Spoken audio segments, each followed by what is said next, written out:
सम्माननीय सभामुख महोदय, आज यो संसदमा म आफैलाई अग्नि परीक्षा दिन उभिएको छु। यो मेरो मात्र समस्या होइन, नेपालका धेरै मान्छेको समस्या हो।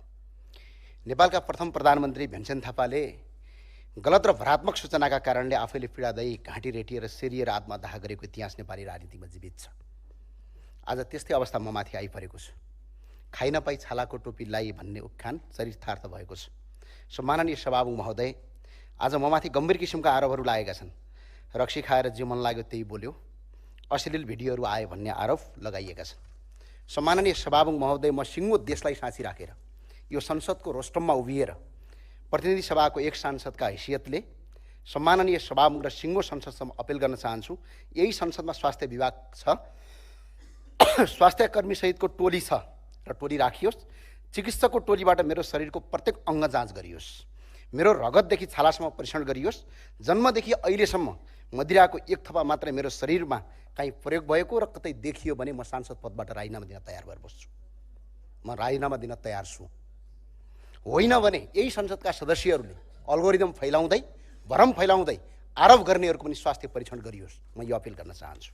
र अर्को विषयवस्तु, सम्माननीय सभामुख महोदय, सामाजिक सञ्जालमा कतै भेटिएको कुनै अमुक अर्कै व्यक्तिको अश्लील भिडियो, यौन अश्लील भिडियो ल्याएर यो ज्ञानेन्द्र साई हो भन्दै प्रचार गर्नेहरू सम्बन्धीको कुरा हो।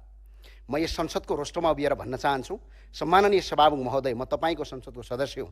संसदको गरिमा र मर्यादा कायम राख्नु मेरो कर्तव्य हो। तपाईँ मेरो अभिभावक हुनुहुन्छ, म तपाईँको सदस्य हुँ। उक्त भिडियो यदि मेरो हो भने जाँच गरियोस्। म राजनीतिक जीवनबाट सन्यास लिन्छु। यदि त्यो भिडियो मेरो होइन, गलत सूचना गरियो भने प्रहरीले कारवाही किन गरेका छैन, सरकारले त्यस्ता व्यक्तिलाई कारवाही किन गरेको छैन, यसको जवाब माग्छु म। किनभने प्रहरीलाई हामीले निवेदन दिइसकेका छौँ। सम्माननीय सभामुख महोदय, तपाईँ हाम्रो अभिभावक हुनुहुन्छ। यसै गरी हुँदै नभएको अमुक व्यक्तिको अश्लील यौन भिडियो ल्याएर तपाईँको भन्दै भिडियो सामाजिक सञ्जालमा प्रचार गरियो भने सोच्नुहोस्, तपाईँको श्रीमतीले तपाईँलाई कसरी हेर्नुहुन्छ? तपाईँका छोरीहरूले तपाईँको आँखामा हेर्न सक्नुहुन्छ कि सक्नुहुन्न? यदि तपाईँका दिदीबहिनीहरू तपाईँहरूको माइती आउन सक्छन् कि सक्दैनन्? तपाईँका छरछिमेकले तपाईँलाई कसरी हेर्छन्? तपाईँका आफन्तहरू कुनै आफ्नो कार्यालय वा अफिस जाँदाखेरि कस्तो पीडा भोग्छन्? आज त्यही पीडा मैले भोगिरहेको छु। त्यसैले त्यो भ्रम फैलाउनेलाई कारवाही गरियोस्। प्रहरी सत्ताको मात्रैकै हो कि यो देशको, यो जवाफ म गृहमन्त्रीसँग माग्न चाहन्छु। किनभने मैले पटक पटक जाँदासम्म अहिलेसम्म कारवाही गरिएको छैन। त्यो भएको हुनाले आज यो पीडा मैले मात्र होइन, कलाकार, खेलाडी, पत्रकार, व्यापारी सबैले भोगिरहेका छन्। कसैको चलचित्र मन परेन, गाली गरिदियो। कसैको खेल मन परेन, गाली गरिदियो।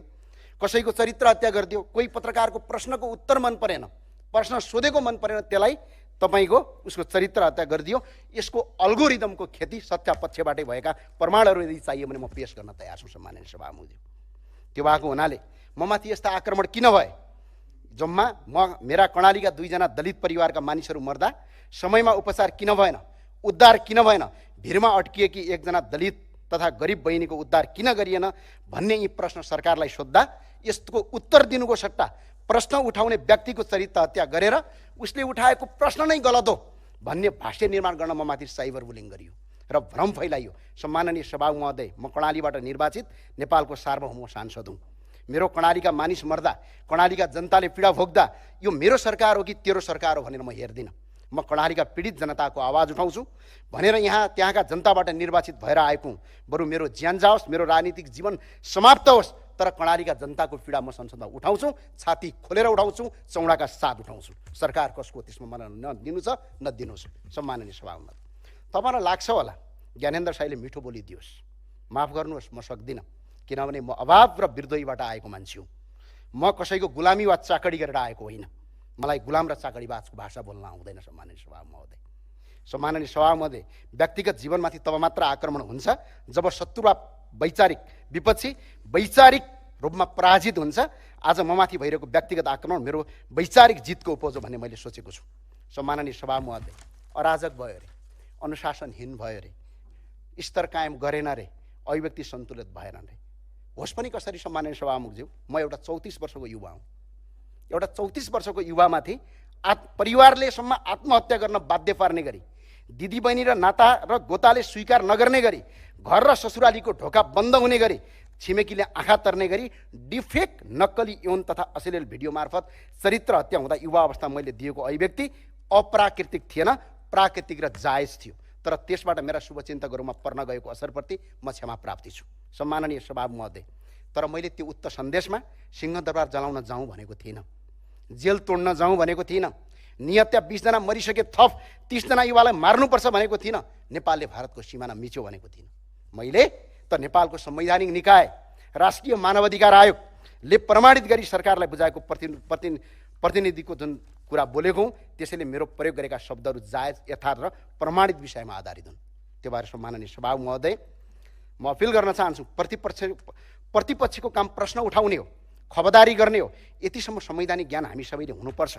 म प्रतिपक्ष मात्र जितेर आएको होइन सम्माननीय सभामुख महोदय, सरकारको मात्र म प्रतिपक्ष होइन, यो व्यवस्थाकै प्रतिपक्ष हो र यो व्यवस्था नै हुँदैन भनेर म खबरदारी गरिरहेको छु र गर्छु पनि।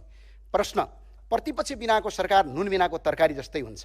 गन्तव्यमा हिँडेको गाडी, सरकारको गाडीमा ब्रेक भएन भने गाडी दुर्घटना पर्छ। त्यसैले हामीले सरकारको ब्रेकको काम गरिरहेका छौँ। सरकार सही मार्गमा अगाडि बढोस् भनेर हामी सचेत गराउँदै खबरदारी गरिरहेका छौँ। यसलाई विरोध ठानिन्छ भने त्यो कदापि लोकतन्त्र हुन सक्दैन। यदि हामीले खबरदारी नगरेको भए स्वास्थ्य र शिक्षामा लगाएको 3% कर आज घट्ने थिएन। हामी अझै खबरदारी गर्छौँ। बिजुलीमा लगाएको मूल्यवृद्धि कर र लासमाथि लगाएको कर फिर्ता गर सरकार भन्छु। प्रतिपक्ष बिनाको सरकार कस्तो हुन्छ भनेर यदि हेर्न मन छ भने युक्रेनको सरकार हेरे हुन्छ। युक्रेनका राष्ट्रपति जेलेन्स्की पनि जनताबाट निर्वाचित भएर आएका हुन्। जर्मनीका तानाशाह हिटलर पनि जनताबाट निर्वाचित भएर आएका हुन्। जब युक्रेन र जर्मनीमा प्रतिपक्षलाई समाप्त पारियो तब तानाशाहीको उदय भयो। लाखौँ मानिसले ज्यान गुमाउनु पर्यो, राष्ट्र सङ्कटमा पर्यो, देशको नामो निशानसम्म मेटिने अवस्था आयो। आज हामी जस्ता प्रतिपक्ष युक्रेनमा नहुँदा 5 देखि 6 लाख मानिसले अकालमा ज्यान गुमाउनु परेको छ। हुँदाखाँदाको युक्रेन ध्वस्त भएको छ। मलाई डर छ सम्माननीय सभामुख महोदय। प्रतिपक्षले उठाएका प्रश्नको जवाब दिन नसक्ने सरकार व्यक्तिगत चरित्र हत्या गरेर प्रतिपक्षलाई समाप्त पार्ने खेलमा लाग्दा कतै यो देश नै समाप्त हुन्छ कि भन्ने ठुलो चिन्ता मेरो मनमा खट्किएको छ। बाहिर जनताको भावना बोके जस्तो गरेर, जनतालाई भ्रममा पार्दै र आँखामा छारो हाल्दै कतै चीनबाट लखेटिएका शाही नेपाली सेनासँग खम्पा विरुद्धमा पराजित भएर धपाइएका, बाहिरबाट हेर्दा नेपाली जस्ता देखिने तर नेपालीको आवरण ओढेका टिओबी समूहहरूसँग साँठगाँठ गरी नेपाल र तिनका गतिविधि, नेपालमा तिनका गतिविधि सक्रिय गराएर उत्तरी छिमेकी चीनसँगको पञ्चशीलका सिद्धान्तमा आधारित परराष्ट्र तथा कूटनीतिक सम्बन्ध बिगार्दै देशलाई युक्रेन बनाउँछन् कि भन्ने खतरा मैले महसुस गरिरहेको छु सम्माननीय सभामुख महोदय। आज यो अहिले पनि अपिल गर्न चाहन्छु सम्माननीय सभामुख महोदय, यो देश प्रतिपक्ष बिनाको सरकार हुन सक्दैन। प्रतिपक्षले प्रश्न गर्ने हो र धेरैले भन्ने गर्छन् सरकारले काम गर्न दिएन सरकारलाई भन्छन्। यतिसम्म हामीसँग ज्ञान छैन। यो संसद हो। संसद र सरकार फरक कुरा हो। संसद भनेको जवाब दिने ठाउँ हो, जवाब खोज्ने ठाउँ हो। संसद भनेको व्यवस्थापिका हो, सरकार भनेको कार्यपालिका हो। र आज संसदमा प्रश्न उठाउनु र सरकारलाई जवाब खोज्नु, सरकारलाई काम गर्न दिएन भन्ने होइन। त्यो भए हुनाले यो सरकार र संसदमा जवाब खोजिन्छ।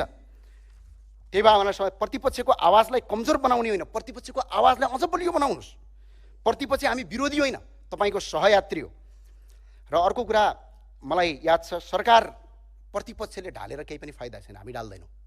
यो खेलमा पनि लाग्दैनौँ, किनकि अहिलेको अङ्कगणितमा प्रतिपक्षले सरकार ढालेर सरकार बन्न सक्ने संसदको अङ्कगणित छैन। यदि सरकार कसैले ढाल्छ भने सत्ता पक्षबाट ढाल्छ, किनभने यो देशको प्रधानमन्त्री र मन्त्री प्रतिपक्ष बन्ने होइन, सत्ता पक्षकै मान्छे बन्ने हो। त्यो भएको हुनाले हामी सरकार 5 वर्ष टिकिरहोस्, जनताले जिताएको सरकार हो, अझै काम गरोस्, प्रतिपक्षको आवाज सुन्नुहोस् भनेर हामी सरकारले भूमिका निर्वाह गरिरहेका छौँ। र आजकल सुन्न गर्छौँ प्रतिपक्षले प्रश्न गर्ने बित्तिकै दुईटा जवाब आउँछन्, एउटा केपी ओलीको कार्यकर्ता, अर्को सरकारलाई काम गर्न दिएनन्। म अपिल गर्न चाहन्छु, पहिलो कुरा हामी केपी शर्मा ओलीका पार्टीका कार्यकर्ता होइनौँ। अहिले सरकार सम्हालेकाहरू भन्दा उमेरले सानो भए पनि म राजनीतिकमा तपाईँहरूभन्दा पुरानो हो। हिजो झन्डै 2/3 बहुमतको केपी ओलीको नेतृत्वको सरकार हुँदा यही संसदको रोस्टरमा उभिएर संसदको इतिहासमै सबभन्दा बढी प्रति प्रश्न गर्ने सांसद मध्ये एक हुँ। हिजो सडकमा हुँदा 2/3 नेकपा कमरेड प्रचण्ड र केपी ओली सरकारलाई प्रश्न गरेकै कारण ज्यान हत्केलामा राखेर पटक पटक आक्रमण सहँदै मृत्युको मुखबाट फर्केको व्यक्ति हुँ। हामी प्रश्न गर्ने बित्तिकै अरू पार्टीका हुँदैनौँ, प्रश्न गर्छौँ। यो हो बुटोल एफएम।